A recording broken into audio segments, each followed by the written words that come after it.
নতুন স্ক্রিপ্টস শুনছি, কোটি কোটি প্রণাম, কারণ আমি দুজনকে নিয়ে অবশেষে রায়হান রাফি পরিচালিত শাকিব খানের সিনেমার তাণ্ডবে অভিনেত্রী হিসেবে থাকছেন টলিউড সুপারস্টার কোয়েল মল্লিক।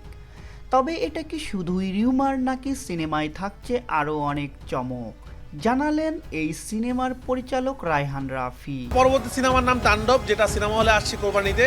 কে হিরো এবং কে নায়িকা সেটা আপনারা খুব তাড়াতাড়ি জানতে পারবেন। এতটুকু বলতে পারি, তুফানের থেকেও বড় কিছু নিয়ে আসছে আপনাদের কাছে। মেগাস্টার শাকিব খানের সিনেমা এবং পরিচালকের জায়গায় আছেন রায়হান রাফি। তাণ্ডব সিনেমা ব্লকবাস্টার হওয়ার জন্যই এতটুকুই যথেষ্ট।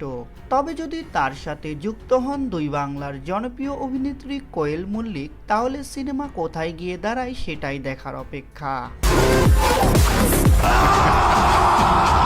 ভারতের কলকাতায় গুটি কয়েক অভিনেত্রী আছেন যাদের ছবি হিট হওয়ার জন্য নায়কের প্রয়োজন হয় না, তার মধ্যে কোয়েল মল্লিক একজন। এরকম প্রতিবাদী একটা চরিত্র, এরকম একটা একদম প্রচন্ড স্ট্রং একটা পার্সোনালিটি। আর এই কোয়েল মল্লিকের সাথে যদি বাংলাদেশের সুপারস্টার শাকিব খান জুটি বাঁধেন, তাহলে যে বক্স অফিসে ঝড় উঠতে যাচ্ছে সেটি সবারই জানা। অবশেষে দর্শকদের সেই চাওয়া সত্যি করতে প্রথমবারের মতো তাণ্ডব সিনেমায় এই জুটিটিকে একসাথে অভিনয় করতে দেখা যাবে। যদিও এতদিন এটি রিউমার ছিল, কিন্তু সম্প্রতি এসভিএফ এবং সুরিন্দার ফিল্মকে একসাথে শুটিং করতে দেখা গেছে। আর এই সুরিন্দার ফিল্মের কর্ণধার মিস্টার সুরিন্দার হলো কোয়েল মল্লিকের স্বামী।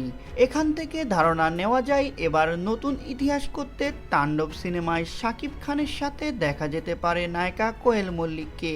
তো বন্ধুরা, তাণ্ডব সিনেমায় শাকিব খানের নায়িকা হিসেবে আপনি কাকে দেখতে চান কমেন্টস করে জানিয়ে দিন। আর ভিডিওটি ভালো লাগলে আমাদের চ্যানেলটিকে সাবস্ক্রাইব করুন। ধন্যবাদ।